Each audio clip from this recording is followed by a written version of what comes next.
todos. Muchas gracias por acompañarnos. Esta noche es muy importante para nosotros, como Ediciones. Es Víctor Uribe, director de la editorial. Y para nosotros es importante esta noche, es muy significativa porque estamos presentando el libro de Cómo acabar con la humanidad. Fue el libro con el que iniciamos nuestro proyecto editorial, pero además creo yo que fue iniciar con el pie derecho. Se dieron una serie de circunstancias muy afortunadas porque me acerqué primero a un amigo, escritor, y de ahí fue armándose todo el proyecto. Y de una de las narradoras que integran esta antología es Edna Montes, con quien vamos a platicar esta noche. Tiene un gran texto, es de aquí de la ciudad de Guadalajara, entonces hay como vínculos especiales con la ciudad también, ¿no? Además de que, bueno, nuestra coordinadora también es de Guadalajara, ya tenemos así como el corazón aquí en la ciudad. Entonces, pues bueno, para nosotros es muy, muy especial poder tener la presentación de nuestro primogénito.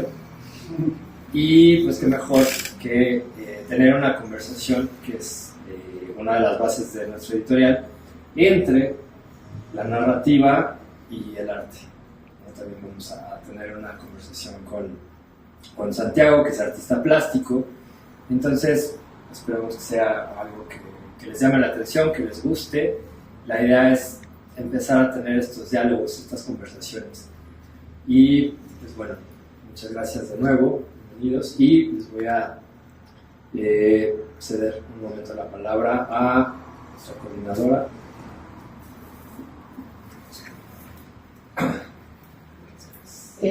Pues bueno, un poco sobre el contexto también de este libro. Tenemos autores de todas partes del país, tenemos en la antología pues hay voces de Sonora, de Guadalajara, de Ciudad de México, y se reunieron bajo la premisa que es cómo acabar con la humanidad.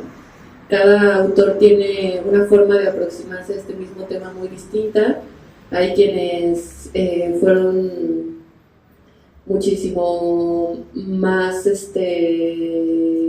no sé, hubieron textos que fueron muchísimo más, ¿cómo lo llamarías? Extremos en cuanto a las causas. Hubieron textos que eran más sutiles, pero bueno, algo que es en común es que cada quien tuvo su momento de utopía y su momento de liberación y también de angustia. Hay textos también relacionados con la pandemia, porque creo que fue un aproximamiento que todos tuvimos con la muerte, ¿no? Confrontarnos con la muerte. Pero bueno, tenemos un texto muy hermoso, que es el de Edna, que está relacionado con la naturaleza, ¿no? Ahorita vamos a leer, a compartir un poco de las semblanzas, tanto de Santiago como de Edna. Bueno, pues Edna Montes colabora y forma parte del consejo editorial de la revista digital Penumbra. Forma parte también de las antologías Instantánea, álbum de narrativa jalisciense contemporánea, publicado por Paraíso Perdido, también está en Territorio de Ficción, Ritmo Imaginario Fantástico Mexicano, y también tiene el libro de cuentos Pequeños Lujos y la novela El Fragor de la Memoria. Y también nos acompaña, como les decía, Santiago Mora. Él estudió artes visuales en la Esmeralda y realizó una estancia en la Escuela de Investigación Gráfica de San Lucas, en Bruselas, Bélgica. Su obra explora la relación entre el ser humano y la tecnología y reflexiona en torno a las ideas de progreso, tiempo, economía, el estado de crisis e inestabilidad, para evidenciar los límites de lo artificial y su posible colapso. También aborda la nostalgia y la fallida promesa de bienestar que acompañaba la modernidad y sus repercusiones en el presente. Ha tenido exposiciones individuales y colectivas en distintos espacios de Guadalajara, la Ciudad de México y Bruselas, en Bélgica, y actualmente vive y trabaja en Guadalajara, Jalisco. Entonces, pues, bienvenidos, muchas gracias, y abrimos la conversación. Muchas gracias por acompañarnos. Yo voy a estar sobre todo aquí formulándoles muchas preguntas porque ambas obras conversan entre sí en este tema de la naturaleza, pero además me parece muy particular el acercamiento que ha tenido cada uno de ellos. Ya sabemos que la naturaleza y toda esta reapropiación del espacio es una constante en la exposición que tenemos aquí y en el cuento de Edna que se llama Jardinería Pagana. Que en el momento de comenzar a concebir y comenzar a trabajar en estas obras, ¿cuál fue el papel que tuvo la naturaleza para ustedes? ¿Fue consciente? ¿Fue algo más bien que de repente apareció ahí durante sus obras? ¿Cómo apareció, cómo reapareció y se reapropió del terreno?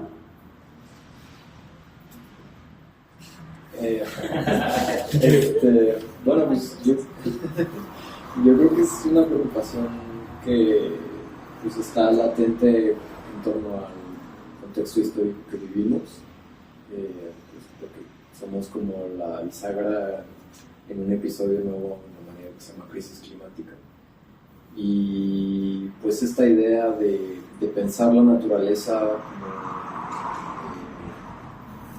como cuestionando por qué el ser humano se ve aparte de la naturaleza y no como parte de.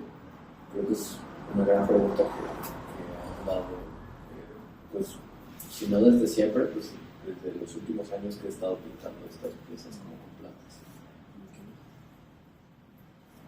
Sí, retomando lo que dice Santiago, creo que ya a estas alturas de la vida es imposible abstraerse de la crisis climática y de qué va a ser del mundo en unos años, cómo va a ser el mundo en el que envejezcamos, ¿no? O el que vean las futuras generaciones. Pero también me parece muy importante esto de cómo de repente los humanos nos vemos sustraídos de la naturaleza, ¿no? Como si no fuéramos parte de todo lo que nos rodea. Yo escuché decir a Elia Barceló, que era una escritora de ciencia ficción que admiro mucho, que en realidad todas estas cosas de cuando los activistas para evitar el cambio climático, bueno, para detenerlo, porque ya no es que lo podamos evitar, es nada más frenarlo un poco. Dicen, es que salvemos el planeta, salvemos la naturaleza. Están vendiendo mal su punto porque en realidad lo que queremos es salvarnos nosotros como especie, como humanidad, ¿no? Al planeta, a la naturaleza no le importa si sobrevivimos o no. Pues somos indiferentes. Y creo que eso era algo que me importaba mucho tratar en este cuento, ¿no? O sea, el ecosistema no tiene sentimientos respecto a nosotros, en tanto que hasta donde sabemos somos como la especie inteligente, entre comillas, de este planeta, que no lo demostramos mucho, pero entre comillas. Pero no estamos viéndonos como parte de un todo, ¿no? Siempre es vamos a tomar espacios con lo artificial además, ¿no? Y en parte del cuento ahí la protagonista cuenta sus experiencias con unos tíos que tienen un rancho, que en realidad se los presté, son mis tíos abuelos que tenían un rancho, pero hablar con ellos era muy distinto porque eran de otra generación, pero además eran de una generación que podía ver las estrellas en la noche, un montón de estrellas que nosotros ya no vemos porque hay mucha contaminación de luz en las ciudades, ¿no? O que se concebían como parte de este ecosistema con sus mitos y leyendas también, donde a lo mejor había que dejarle una ofrenda a los duendes para que no se enojaran y no te arruinaran el maíz o las fresas o lo que fuera. Entonces también creo que parte de ese pagano del título viene de ahí, ¿no?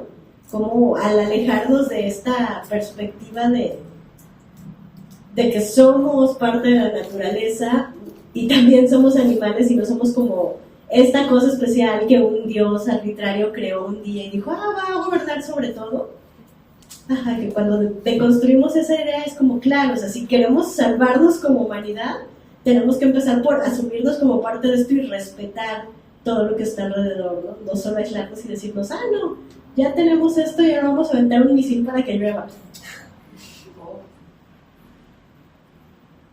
Creo que algo que comparte tanto la obra de Santiago como el cuento de Edna es como esta presencia de de los restos que van dejando los humanos, que se los va comiendo la selva, ¿no? O la maleza.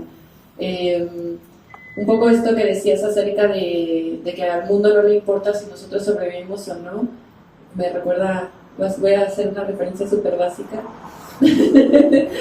pero un poco como en Jurassic Park, que bueno, que es esta idea de que sí, que una vez que nosotros perezcamos, pues la tierra va a tomarlo, ¿no? Y hay una parte que es un poco hasta aterradora en tu cuento, que aunque la naturaleza está tomando los espacios y luego se va acercando un poco a los humanos progresivamente, aunque la premisa es aterradora, también hay como algo de tranquilidad en pensar que el mundo va a seguir sin nosotros y que han habido un montón de macroextinciones y la vida vuelve, ¿no? Quizá no a nivel mamífero, pero empieza unicelular, ¿no? Y bueno, pues ¿qué tanto creen ambos que, digamos, como este panorama capitalista nos ha dado esta idea como de desarraigo? O no sé, hablabas también acerca de cómo a tu abuelo le tocaba, pues no sé, ver las estrellas, ¿no? Yo recuerdo que también a mí me tocó ver luciérnagas, por ejemplo, y que ya no, hace años que ya no las veo. Pero, ¿qué tanto del panorama capitalista creen que nos ha transformado en esta visión como más fatalista pues de la muerte? Yo antes que nada quiero decir que Jurassic Park jamás va a ser una referencia a la Pero más allá de las referencias, creo que es un poco un arma de doble filo, ¿no? Porque, claro, el capitalismo, como lo concebimos como este sistema que quiere explotarnos, vendernos y que produzcamos y que trabajamos un montón para ganar dinero con el cual comprarles más cosas y estar siempre centrados en este ciclo, lo que no quiere es romper el ciclo, ¿no? No le conviene. Y creo que una de estas grandes contradicciones es que, claro, si no lo vemos, no lo vamos a exigir, ¿no? Está muy bien que a lo mejor nosotros reciclemos en casa o sembramos nuestras propias setas, etcétera, pero al final del día, si multinacional horrenda no quiere dejar de vender los plásticos de un solo uso, no quiere hacerse responsable de reciclar sus cosas, lo que nosotros podemos hacer como ciudadanos es limitado, ¿no? O sea, tendrían que estos grandes capitales decidir que les conviene preservar a la humanidad y la naturaleza tal y como la conocemos. Y de repente ya no estoy tan segura de si en algún momento les va a caer el 20, nunca jamás, o Elon Musk y sus amigos van a emigrar a Marte.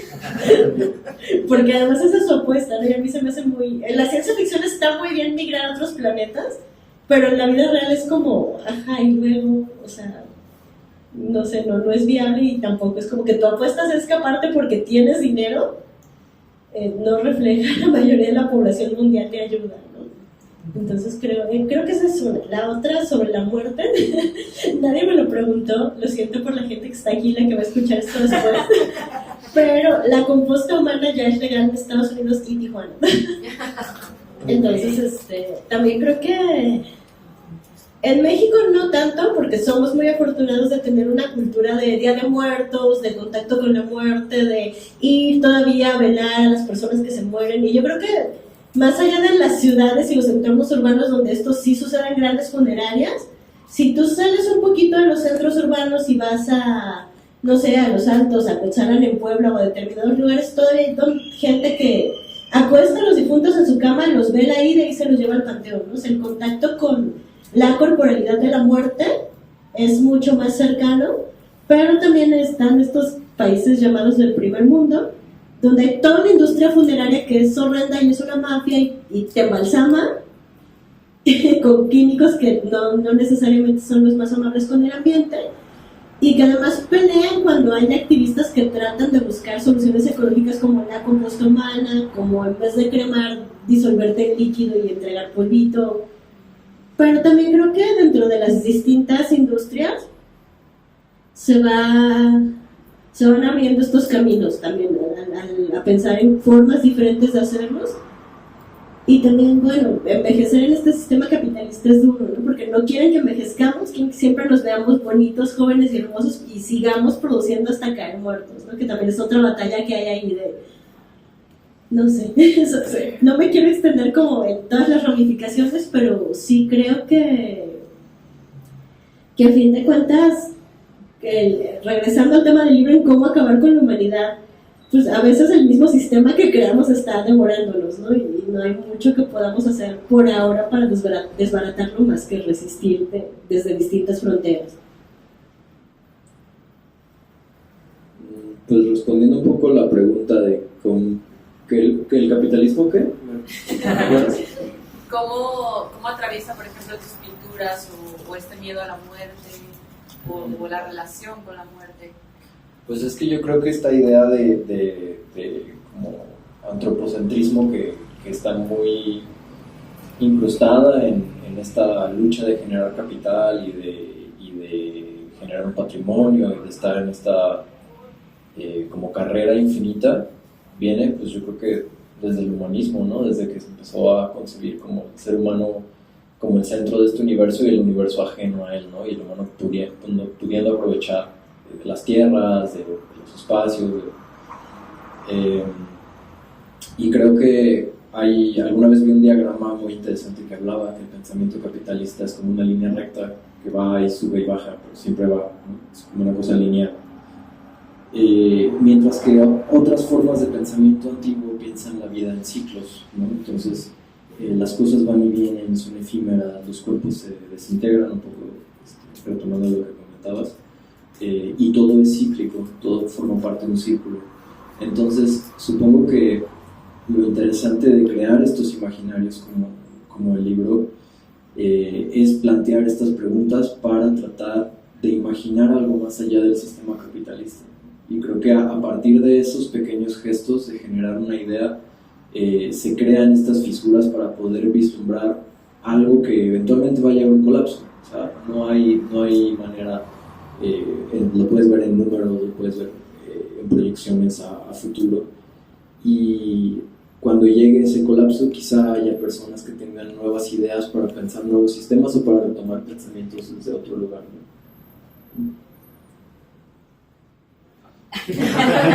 Tengo más preguntas. Estaba también pensando en una constante en ambas obras que creo que es la soledad.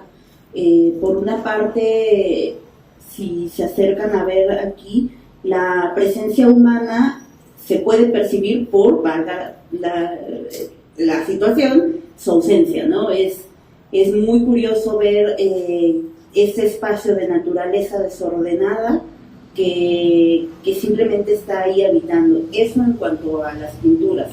Y en el cuento yo percibo mucha soledad, porque a pesar de que sabemos que el mundo se está acabando, sabemos que está ocurriendo algo a lo que todos le temen, la narradora está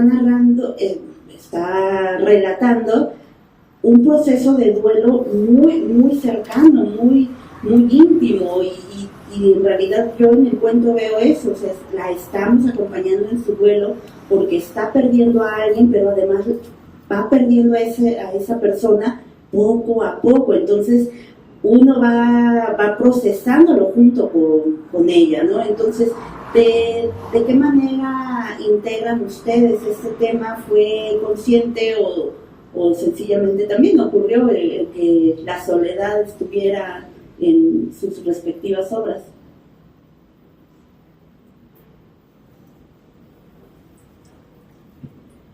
En mi caso creo que fue un poquito de ambas cosas, ¿no? Es inevitable cuando haces, creo que cualquier tipo de arte, particularmente la narrativa, que es lo mío, irle prestando cosas tuyas a tus personajes y decir, bueno, esto aquí embona por alguna extraña razón, esto debería ir aquí, son cosas que le puedo prestar a esta obra. Pero también, justo cuando me propusieron la premisa de esta antología, que era cómo acabar con la humanidad, me la pasé un buen rato pensando, bueno, ¿qué nos hace humanos? ¿No? O sea, que además no es que tenga una respuesta, es una pregunta que para eso hay filósofos, pero una de las conclusiones a las que llegué en el proceso de pensar este cuento era que son esas relaciones las que nos hacen humanos, ¿no? Un poquito esta idea de Tarzán, de cómo crecen de símbolos, bueno, pero ¿qué lo hace humano, ¿no? O por qué estaba tan apartado de la humanidad si tenía todo lo que conformaba a un hombre. Bueno, es que no tenía esta socialización, ¿no? Estos experimentos crueles, horribles que ha habido de vamos a criar un niño sin hablarle en una cápsula. Entonces creo que para mí pensar en esos referentes era claro, o sea, este es el pico de la inhumanidad, ¿no? O sea, ¿cómo le haces algo así a otra persona? ¿Cómo la privas de las conexiones con sus semejantes, del lenguaje? Y ahí fue cuando dije, bueno, claro, este cuento tiene que ir en base a todas las relaciones que tiene esta protagonista, ¿no? Las que son tensas, las que permanecen, las que se van, y claro, el duelo creo que es pesimista, pero realistamente el final de todas las relaciones de nuestra vida, ¿no? Tarde o temprano alguien se va a morir o nos vamos a morir nosotros, pero aceptarlo, lidiar con ello, vivirlo va más allá de las palabras, ¿no? Suena cliché, pero es como son estos procesos muy difíciles y muy profundos que nadie te puede decir cómo se sienten, y si los vives 1, 2, 3 o 10 veces en tu vida, cada una va a ser distinta, no hay dos duelos iguales. Entonces yo suelo trabajar mucho, se habrá dado cuenta, sobre la muerte y el duelo, y creo que sí, inconscientemente hay una parte que dije, claro, para mí esto siempre se refleja de alguna forma. Pues retomando un poco lo que comentas del duelo, creo que esa es un poco la palabra clave con estas piezas que he estado haciendo, en el sentido de pensar que se vive un duelo de perder ese ecosistema, o se vive un duelo de ver ese mundo transformarse, y se vive un duelo como de ver cómo la misma sociedad se va transformando para responder a esa pérdida, ¿no? Igual ahorita lo decimos de broma, pero a lo mejor un día pagamos por el aire, o algún día pagamos por, ¿sabes? Como actualizaciones de vacunas y de antivirus, de cosas, ¿no? Entonces, pues sí, como que tiene un poco que ver con eso, y en ese sentido me gusta un poco como jugar con este imaginario donde el humano pues está ausente, no lo alcanzas a percibir, pero están todos estos dejos de su humanidad como una ruina contemporánea, ¿no? O sea, un poco como lo que pasó con los mayas, que se acabaron todos los recursos haciendo estuco y tirando árboles y todo, y al final no tenían agua. Y entonces como que visualizo eso en tiempo futuro, qué pasaría con todos estos objetos de plástico, con estos cables, con los tenis, con las chanclas, ¿no? ¿Qué pasaría con todo eso? Porque al final, al ser polímeros, pues no se descomponen en el medio ambiente. Ese es el problema de los polímeros, son cadenas de átomos que están tan rígidas que no se pueden descomponer normalmente en el ambiente, y por eso se quedan, y por eso nos vamos a ir nosotros y se van a quedar, ¿no? Y entonces como que a través de esa como arqueología de objetos empecé a crear estas imágenes justo para hablar de este duelo, ¿no? O sea, no solo es el duelo de la ausencia de nosotros como sociedad pereciendo ante ese mundo, sino el duelo también de ver un mundo transformado y de una naturaleza que pareciera que está perdida, ¿no? No sé si será momento de que nos lean un cuento. Un cuento llamado Jardinería Pagana.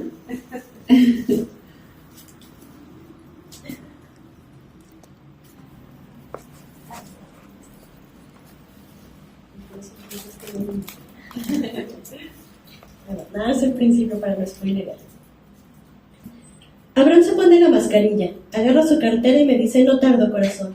Las capas de tela amortiguan el cariñito, lo hacen sonar como si vinieran del pasado, de los días en los que no teníamos que preocuparnos por quién será el siguiente. La mascarilla no le tapa los ojos, y eso me alegra. Es lo que más me gusta de él, mirarlo con atención y descubrir cómo el color de sus iris cambia según la luz, verde de brócoli, de lechuga, de calabacín. Me encantan tus ojos de esmeralda, mejor de limón o de aguacate, con lo caros que están me siento más especial. Empezamos con los términos vegetales cuando todavía éramos novios. Estábamos acurrucados en su cama individual un día en que nos volamos las clases de la uni para aprovechar la ausencia de sus padres. Estudiambres, con apetito el uno del otro y sin dinero para el motel. A veces me digo que Abraham es, en presente, porque para mí sigue estando y no puedo pensar en él en pasado. Me aferro a su recuerdo mientras me pongo el cubrebocas y tomo mis cosas para ir al hospital. para no pensar en los gritos de Daniela como ruido de fondo en la llamada mientras mi mamá trata de hablar, pero no puede, y solo consigo entender: urgencias, tu hermana, allá, corre.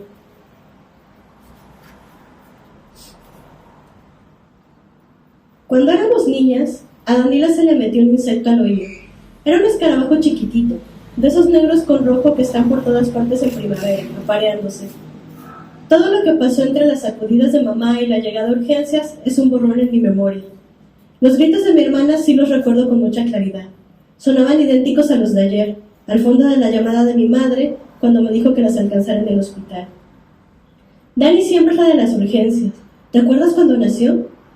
Mi cuerpo se queda sentado en la silla incómoda. Mi mente viaja a ese día. Mamá me despertó gritando y chorreando agua entre las piernas. Me puse el uniforme de educación física sobre la pijama y salí corriendo al sitio de taxis de la esquina, llorándole a un señor que necesitaba llevar a mi mamá al hospital. Si fuera por Daniela, me dormiría en pants, esperando la siguiente ocasión en que me haga saltar de la cama a medianoche, temiendo por su vida. Las hermanas mayores siempre tenemos culpa de cuidadoras. Esta podría ser la última emergencia de Dani.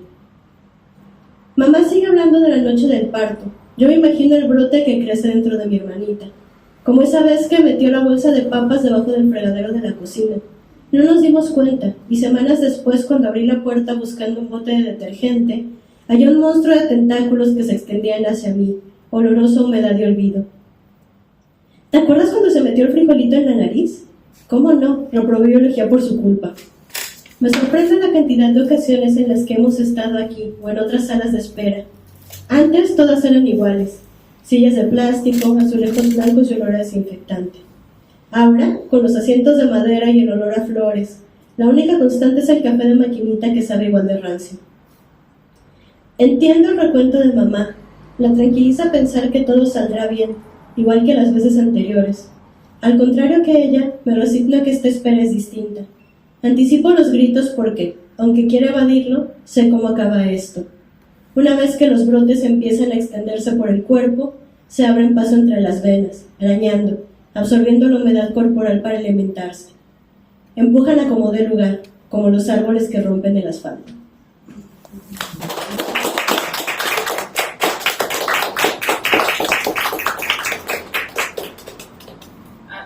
Yo tengo una pregunta que tiene que ver con el cuento, con tu cuento, con Jardinería Pagana, pero que tiene que ver también con tu relación con los otros autores y sus cuentos. Al leer como la forma en la que otros autores y autoras se fueron aproximando al mismo tema, con la misma premisa, ¿qué reveló sobre ti aproximarte tú de esta forma, que es una forma bastante única en comparación con los textos de tus coescritores de esta antología?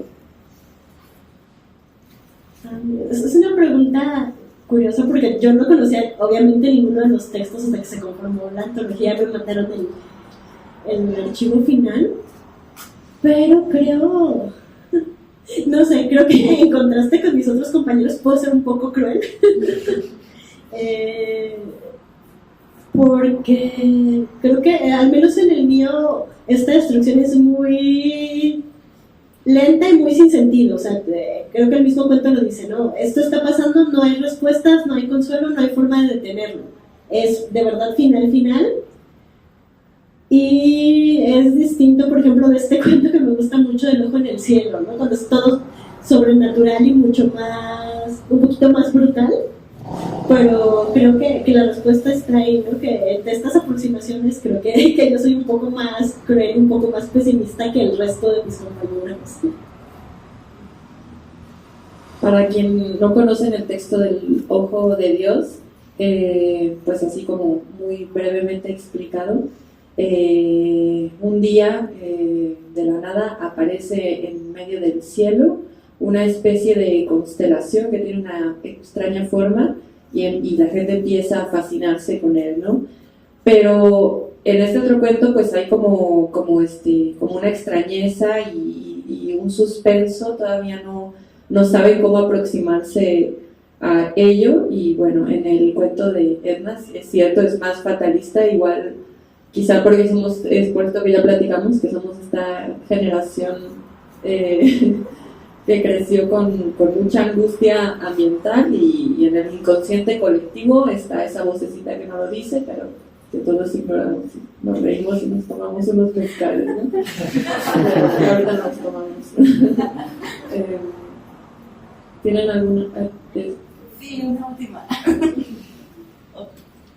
Ya, creo que en ambos casos, o eso creo entender, este sería el escenario peor, ¿no? De cómo imaginarían el final del mundo.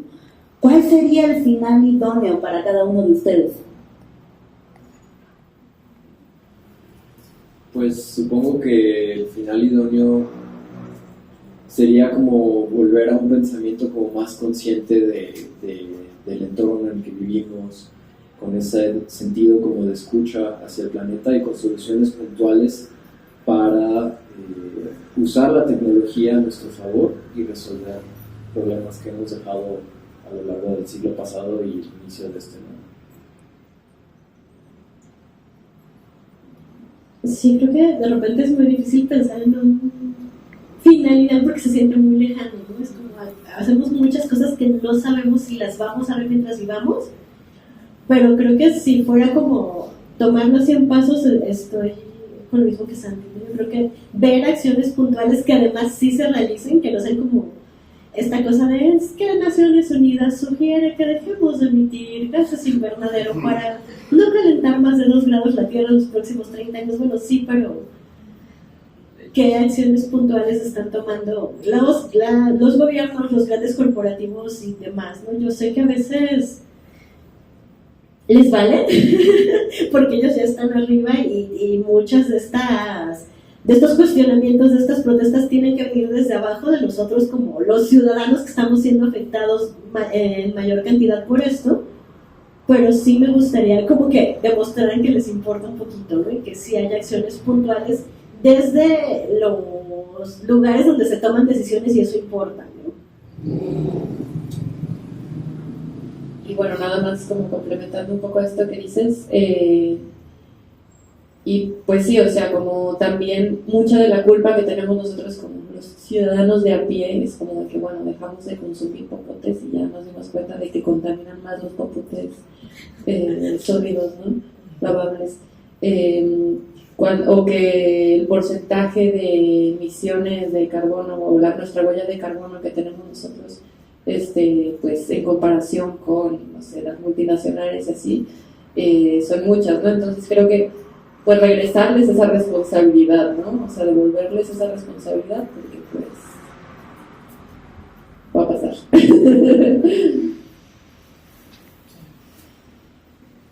Bueno, pues muchas gracias. Si llegara a haber algún comentario, pregunta, pues de momento, no sé si alguien quiera decir algo.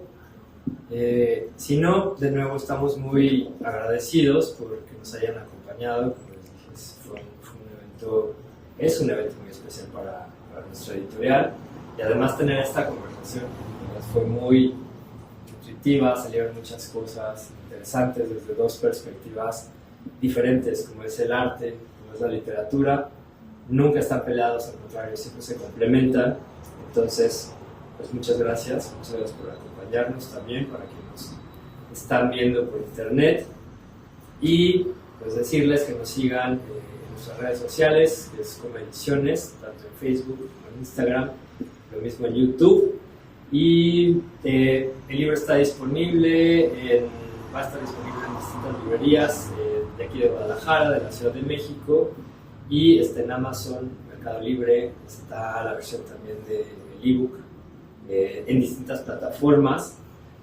Y pues bueno, también si nuestros artistas, nuestros ponentes nos quieren decir sus redes para que los sigan, para que los conozcan más. Sí, a mí me encuentran en Facebook así como diagonal Edna Montes escribe y en Instagram como @EdnaMNTS, pero normalmente son fotos extrañas las que subo en Instagram, entonces sobre advertencia no me engañan, cosas raras y comida. Bueno, mi página de Instagram es Santiago S. Morán. Prácticamente es mi único curso. Y bueno, pues de nuevo muchas gracias. Hay un mezcal de cortesía si ustedes gustan. Y pues, una buena noche y muchas gracias. Gracias.